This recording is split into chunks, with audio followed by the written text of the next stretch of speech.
कोई भी शुरुआत होगा, करना होगा, तो नवरात्र का लोग इंतज़ार करते हैं कि नवरात्र जब आएगी तब नए काम की शुरुआत करेंगे, शुभ काम की शुरुआत करेंगे। तो प्रेमियों, अपने लोगों के लिए शुभ काम क्या है?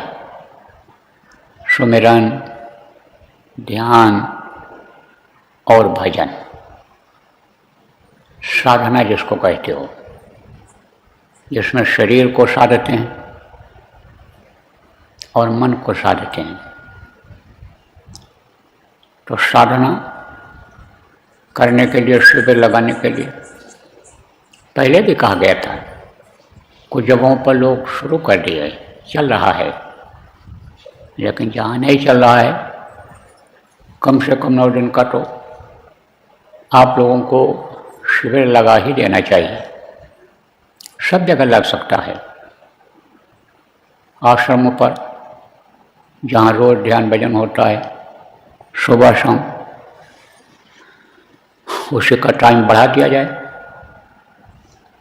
2 घंटे के बजाय 2.5 घंटा कर दिया जाए, जरूरत पड़े 3 घंटा कर दिया जाए, सुबह और शाम का।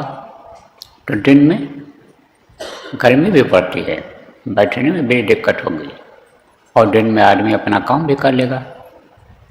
इसी तरह से शहरों में भी अपने सुविधानुसार, समय के सुविधानुसार, जहाँ जहाँ आश्रम हैं, जहाँ जहाँ कार्यालय हैं, जहाँ जहाँ सत्संगी हैं, सुबह शाम में कर सकते हैं। मोहल्ले में अपने जहाँ ज़्यादा सत्संगी हैं, गाँव में जहाँ ज़्यादा सत्संगी हैं, वहाँ भी सुबह शाम हो सकता है। दिन में अपना काम कर लें, नौकरी करियाओं में खेती का काम कर लें, दुकान कर लें, और सुबह शाम बैठें। कम से कम 2.5 घंटा, 1 घंटा ध्यान और 1 घंटा भजन, 2 घंटा ये हो गया, और 15 मिनट सुमिरन में लगेगा सुबह के समय, और प्रार्थना होगा। तो 2.5, आप समझो शाम के समय 1 घंटा ध्यान और 1 घंटा भजन और प्रार्थना होगी।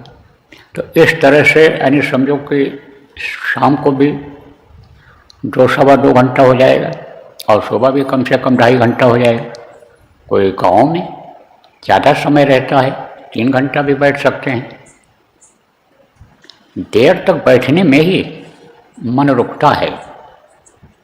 अब एक चीज़ और रहती है कि जैसे मान लीजिए किसी का ध्यान लगा हुआ है, लगाते भी हैं ध्यान लोग, और जब ध्यान लग जाता है तब पता नहीं चलता है कि कितना समय हो गया, और बीच में अगर बोल दिया जाता है तब वो उसमें बाधा आ जाती है, फिर तार टूटता है, जल्दी जोड़ता नहीं है।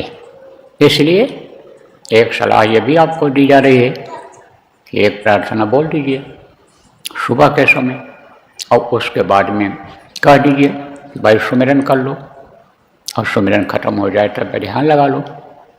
जब तक आपका मन लगे, इच्छा का है, ध्यान लगाओ, नहीं तो फिर भजन पर बैठ जाओ। कुछ लोग उसी में 2 बार भी कर सकते हैं।